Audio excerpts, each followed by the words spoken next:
Bonjour à tous, je suis ravie de vous retrouver aujourd'hui pour vous faire le plant killer tag. Alors ce tag a été créé par Mademoiselle Bloom et une fleur parmi les fleurs. Je vous mets leurs vidéos en barre d'infos ainsi que toutes les vidéos que je vais trouver sur ce thème. Le message le plus important derrière ce tag, c'est de vraiment dédramatiser la chose. Ça arrive à tout le monde de faire mourir une plante, même la personne qui aura les plantes les plus magnifiques, ça lui arrivera forcément de faire mourir un jour une plante. Et si cette personne vous dit le contraire, je pense fortement qu'elle vous ment. Et c'est pas parce que vous allez faire mourir des dizaines et des dizaines de plantes que vous n'aurez pas la main verte. Au moins vous essayez et vous apprenez de vos erreurs. Alors première question de ce tag, la plante qui meurt à chaque fois. Alors chez moi c'est simple, ce sont tous les bégonias. Vous m'offrez un bégonia, il meurt. Celui-ci je me le suis offert il y a genre 3-4 mois, il était magnifique, il avait plein de feuilles. Là je pense que vous voyez, il lui reste 3 pauvres petites feuilles, il a peut-être une petite pousse, donc peut-être qu'il est en train un peu de repartir. Mais les bégonias c'est terrible, je suis en apnée à chaque fois que je dois faire un arrosage, à chaque fois je dois m'en occuper parce que je les fais mourir à chaque fois. Donc là franchement je suis toujours en stress quand je dois m'en occuper, je repousse ça à chaque fois parce que je me dis toujours que ça va être l'arrosage de trop et que là c'est bon, il va pourrir et il va encore une fois mourir. Mais dans mon malheur j'ai quand même réussi une petite victoire que je vais vous montrer parce qu'elle est juste ici, voilà.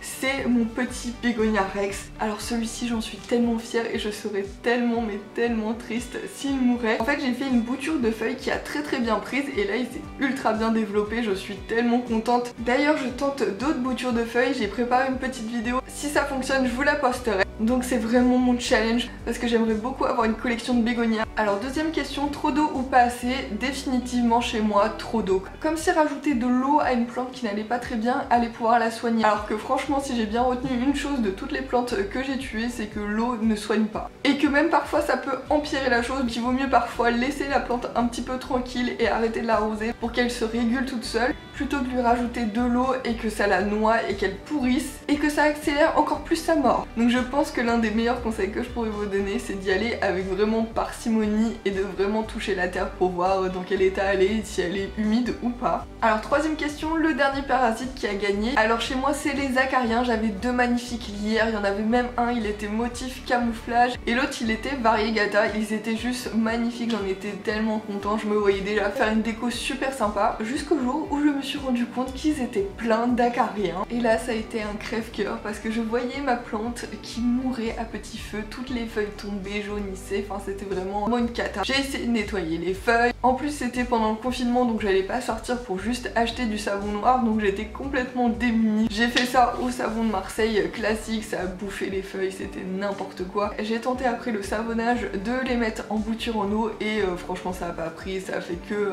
en fait continuer à mourir, peut-être qu'il restait un petit peu d'acariens. Dans mon malheur j'ai quand même eu de la chance parce que ces plantes étaient un petit peu isolées des autres donc les acariens se sont pas propagés, mais c'est vrai que ça a été un crève-cœur pour moi de les jeter. Alors quatrième question, la perte la plus douloureuse. Alors chez moi je dirais qu'il y en a deux. J'avais gagné un concours Plantes pour tous, un magnifique yucca, j'étais vraiment trop contente, c'était vraiment ma petite fierté et j'ai réussi à le faire pourrir. Alors je sais pas comment j'ai fait, sûrement trop d'arrosage encore une fois, on revient toujours aux mêmes choses. Et ça franchement ça m'a fait mal parce que je l'adorais et je l'ai vraiment vu encore une fois dépérir devant moi, j'ai tout testé. Franchement je crois que j'ai lu à peu près tous les articles qui traitaient de ce sujet pour essayer de le sauver et ça n'a franchement pas marché. Je regrette aussi mon coléus, ça c'est complètement de ma faute. Pareil le souci d'arrosage. En fait quand j'ai commencé à avoir pas mal de plantes, j'ai eu une phase où j'étais genre la reine de la brumisation, je brumisais tout le temps, c'était vraiment un truc que je faisais H24, sauf que je brumisais absolument pas sélectivement. Donc là je brumisais tout le monde, j'avais l'impression que tout le monde allait être content, que ça allait être la fête, que oh là là je prenais tellement bien soin de tout le monde, tout allait aller bien.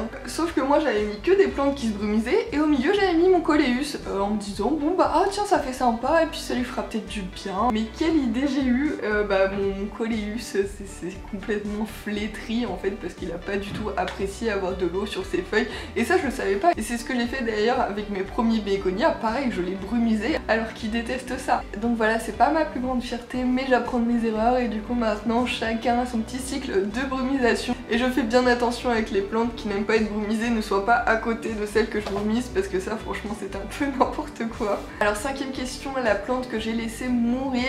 Alors moi c'est un cactus, j'avais très peur de l'arroser, donc je préférais ne pas le faire, vraiment attendre le dernier moment où je me disais bon là ça va peut-être pas le faire pourrir si je l'arrose. Surtout qu'à l'époque j'avais pas du tout la bonne technique, donc moi je mettais de l'eau par dessus, des fois ça touchait la base, donc le truc c'était obligé que ça pourrisse. Mais cette fois-ci j'avais tellement attendu que le cactus s'est flétri en fait, tellement il manquait d'eau, et ça a été juste irrécupérable en fait, il a à moitié flétri, à moitié pourri, enfin c'était juste une catastrophe, et je m'en suis un peu voulu cette fois-ci de ne pas l'avoir arrosé. Alors 6ème question, je m'en rends compte avant, pendant ou après. Alors moi c'est toujours pendant, c'est vraiment le moment où je me dis mais attends, il y a un souci là, et là je vais tout tenter, rempotage, douchage, enfin je vais vraiment tout faire, je vais lire tous les articles sur internet. Donc voilà, moi c'est toujours pendant, et c'est toujours le moment de grande panique où je vois la plante et je me dis mais non, reste avec moi s'il te plaît. Bon, 7ème question, je remplace ou j'oublie. Alors moi clairement j'oublie, c'est tellement un mini traumatisme à chaque fois pour moi de faire mourir une plante que je suis pas prête à le refaire tout de suite. Après je dis pas qu'un jour je vais pas me racheter un yucca, un coléus. D'ailleurs un coléus, ça je pense que je le ferai parce que franchement c'est une plante que j'adore, je la trouve magnifique avec ses mélanges de couleurs qui sont juste incroyables. Mais voilà, je préfère attendre et de vraiment maîtriser les plantes que j'ai actuellement avant d'en acheter des nouvelles, et surtout d'acheter des plantes que j'ai déjà fait mourir parce que là le challenge est encore plus élevé. Alors 8ème question, la principale leçon que j'en ai tirée. Pour moi la plus grande leçon que j'ai tirée de tout ça, de toutes ces plantes que j'ai pu faire mourir, que j'ai pu un peu faire souffrir et parfois quand même sauver, c'est tout simplement que ce ne sont pas les plantes qui s'adaptent à nous, mais nous qui nous adaptons à elles. C'est pour ça qu'une plante peut se plaire extrêmement bien chez quelqu'un d'autre et pas forcément chez nous. C'est à nous de vraiment recréer ces conditions les plus optimales, et c'est pas forcément la plante qui va s'adapter à notre environnement, au taux de luminosité ou d'humidité. C'est vraiment à nous de faire cet effort, de vraiment leur offrir les conditions optimales, et ce n'est absolument pas grave si vous n'y arrivez pas. S'il y a des plantes avec qui ça ne marche pas, on aura forcément certaines avec lesquelles ça marchera, donc ne désespérez surtout pas. Alors sur ce, cette vidéo est terminée, j'espère qu'elle vous a plu. N'hésitez pas à me dire en commentaire quelle est la plante que vous tuez à chaque fois. Ça m'intéresse beaucoup de voir quelle plante vous pose des difficultés et de voir surtout si on a un peu les mêmes. Et si cette vidéo t'a plu, n'hésite pas à mettre un petit pouce en l'air et à t'abonner à ma chaîne, et moi je te dis à très vite pour une nouvelle vidéo.